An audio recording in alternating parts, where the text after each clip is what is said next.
रमजान की आखिरी 10 रातें शुरू हो चुकी हैं और इन रातों में छुपी है एक ऐसी रात जिसके बारे में अल्लाह ने कुरान में कहा, लैलतुल कद्र 1000 महीनों से बेहतर है। सोचिए, एक रात लेकिन इनाम 83 साल से भी ज्यादा इबादत का।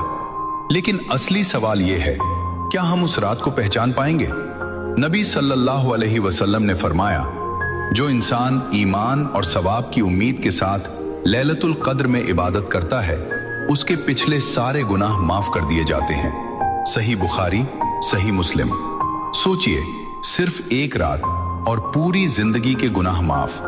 क्योंकि अल्लाह अपने बंदों को सजा देने के बहाने नहीं ढूंढता। अल्लाह तो बहाने ढूंढता है कि उसका बंदा किसी तरह वापस आ जाए। एक हदीस में आता है, अगर बंदा चलकर अल्लाह की तरफ आता है तो अल्लाह दौड़कर उसकी तरफ आता है। यानी अल्लाह बस ये चाहता है कि उसका बंदा उसके सिस्टम से जुड़ जाए, उसकी तरफ लौट आए और अपनी मगफिरत करा ले। सोचिए, अल्लाह अपने बंदों से कितनी मोहब्बत करता है। कुरान में एक मंजर आता है, जब हजरत यूसुफ अलैहिस्सलाम सालों बाद अपने वालिद हजरत याकूब अलैहिस्सलाम से मिले तो दोनों इतनी मोहब्बत में रोए कि बेहोश हो गए।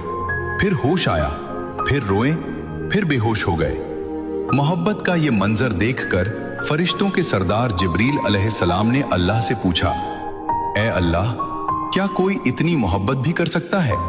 तो अल्लाह ने फरमाया, मैं अपने बंदों से इससे भी ज्यादा मोहब्बत करता हूं। एक हदीस में आता है, अल्लाह अपने बंदे से मां की मोहब्बत से भी ज्यादा मोहब्बत करता है। सोचिए, अगर अल्लाह हमें किसी चीज से रोकता है तो वो हमारी भलाई के लिए रोकता है। अगर वो हमें किसी इबादत का हुक्म देता है तो वो भी हमारी भलाई के लिए देता है।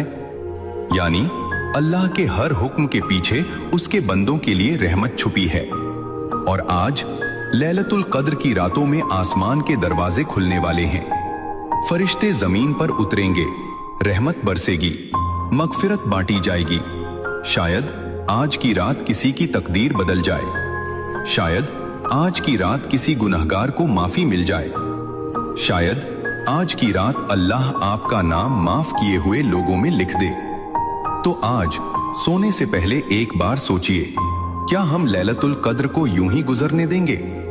या फिर आज रात उठकर आंखों में आंसू लेकर कहेंगे, या अल्लाह, मैं गुनहगार हूं, लेकिन तू सबसे ज्यादा रहम करने वाला है, मुझे माफ कर दे।